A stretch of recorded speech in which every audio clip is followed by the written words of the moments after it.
Rieccoci qui, ciao a tutti, bentornati allo Scrigno del Calcio. Oggi torniamo indietro nel tempo, ma soprattutto torniamo in estate. In qualunque momento voi stiate guardando questo video, tornerete sicuramente alle estati degli anni 90. Abbiamo parlato in precedenza, qualche settimana fa, qualche tempo fa, del trofeo Birra Moretti. Oggi parliamo del trofeo Berlusconi. Il trofeo Berlusconi esiste anche adesso, dopo la morte di Silvio Berlusconi, e viene giocato da Milan e Monza, ma un tempo il trofeo Berlusconi, quello degli anni 90, era dedicato al papà di Silvio Berlusconi, a Luigi Berlusconi,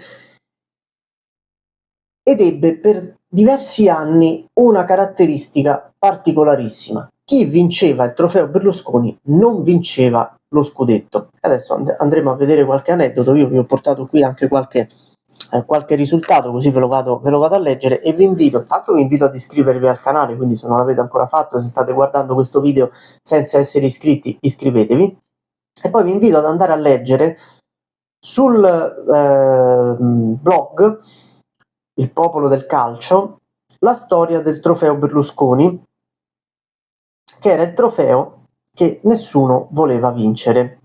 E lì ci sono tutti i risultati, tutti i marcatori e tutte le storie. Io adesso ve ne leggerò qualcuno, vi ho portato anche un reperto.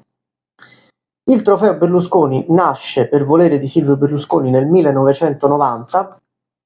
Lui vuole dedicare alla memoria del papà scomparso da poco una coppa, una partita che si giochi in estate, che giocherà ovviamente il Milan, che si giocherà a San Siro, che giocherà ovviamente il Milan. L'idea di Berlusconi iniziale è quella di che l'avversario ruoti ogni anno, cambi ogni anno, e sia una squadra che abbia vinto almeno un'edizione della Coppa dei Campioni o un'edizione della Coppa Libertadores, che è l'equivalente della Coppa dei Campioni europea in Sud America. Non sarà sempre così, perché poi il trofeo Berlusconi diventerà una sorta di monopolio fra Milan e Juventus per accordi commerciali. La prima edizione è dell'agosto del 1991 ed è proprio tra Milan e Juventus.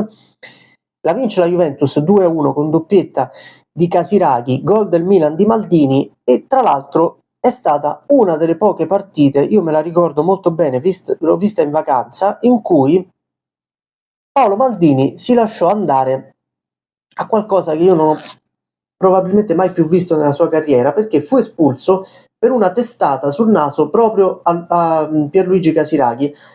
Un eccesso di nervosismo e di cattiveria che nel grande capitano del Milan io e credo nessuno ha più visto, e che è piuttosto inspiegabile, calcolando che era una gara amichevole e non ce ne voglia il buon Berlusconi, anche senza importanza. Nel 1992 Milan e Inter fanno delle prove di derby giocando il trofeo Berlusconi, che il Milan vince 1-0 con gol del neoacquisto francese Jean-Pierre Papin, ed è quello che vi ho portato qui: prove tecniche di derby. Eccolo qua.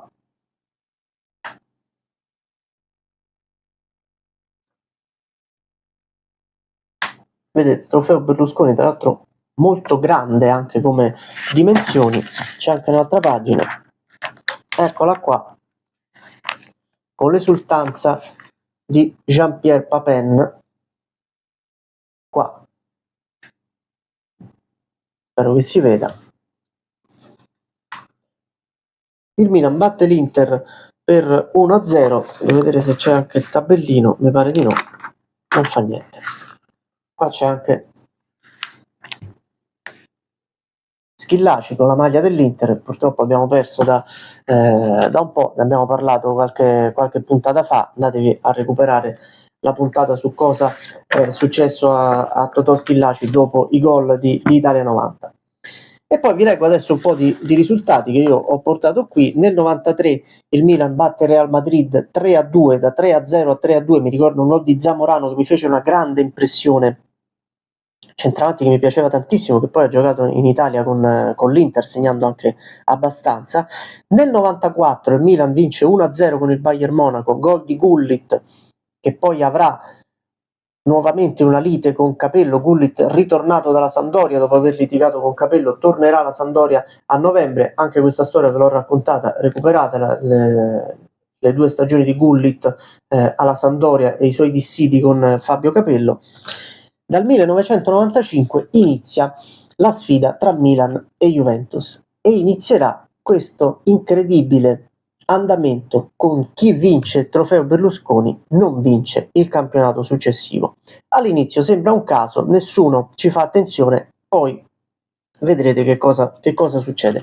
Nel 95, il giorno, credo che fosse il 17 agosto del 1995, 17 o 18 agosto, è un giorno molto triste sportivamente per i tifosi del Milan, perché prima dell'inizio della partita tra Milan e Juventus Marco Van Basten fa un giro di campo e annuncia il suo addio forzato al calcio per via dei suoi gravi e purtroppo irrisolvibili guai con la caviglia. Quindi è una partita che già inizia con un magone da parte dei tifosi del Milan e probabilmente da parte di tutti gli appassionati di calcio che salutano un campione a neanche 29 anni per cause di forza maggiore. E quella è la sera in cui esordisce con la maglia del Milan Georges Weah, appena prelevato dal Paris Saint-Germain, che indossa la maglia numero 9 proprio di Van Basten. Finisce 0-0, la Juve vince ai calci di rigore, sbaglierà proprio Weah, che calcerà malissimo il suo rigore, non è mai stato un gran rigorista il liberiano, credo non abbia mai tirati proprio in carriera, pochi. La Juve vince il trofeo Berlusconi e il Milan vincerà lo scudetto a maggio. La Juve comunque si consolerà con la Coppa dei Campioni, che ad oggi è peraltro l'ultimo trofeo internazionale dei bianconeri, l'ultima Coppa dei bianconeri. Poi hanno vinto anche qualche altro trofeo, ma un po' minore, la Supercoppa europea e l'Intertoto. Nel 96 il Milan vince 1-0, gol di Eranio, la Juventus in maglia blu, e la Juventus vince lo scudetto nel 96-97. Nell'estate del 97 il Milan vince 3-1 in rimonta con una prestazione fantastica di Patrick Kluivert, che poi invece sarà un disastro nella stagione 97-98, così come tutto il Milan, e lo scudetto 97-98 naturalmente lo vince la Juventus. Estate del 98, Milan-Juventus 1-2, doppietta di Filippo Inzaghi che ancora gioca con la Juve. Campionato 98-99 lo vince il Milan di Zaccheroni. A questo punto i giornali iniziano a ricamarci sopra, anche perché le partite d'estate, si sa, servono a riempire il tempo in attesa che inizi la stagione vera e propria, e quindi si inizia a dire che le squadre cominciano a far caso a questo particolare e che non vogliono vincere quel trofeo, che è un po' un presagio di sventura, per far sì che non si vinca poi lo scudetto. Nell'estate del 1999 un gol di Del Piero decide Milan-Juventus e la Juventus nel 99-2000 perde clamorosamente lo scudetto contro la Lazio, nonostante 9 punti di vantaggio a una decina di giornate dalla fine.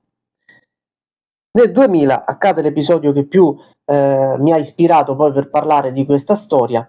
Nel 2000 Milan-Juventus è una partita divertentissima, il trofeo Berlusconi finisce 2-2, le squadre vanno ai calci di rigore, prevale la Juve ai calci di rigore, il rigore decisivo lo tira Ciro Ferrara, che fa gol e poi si mette le mani in testa come a dire: ecco fatto, anche questo scudetto non lo vinceremo. Scudetto 2000-2001, ovviamente la Juve non lo vince, lo contende alla Roma fino alla fine, ma lo vinceranno i giallorossi di Capello.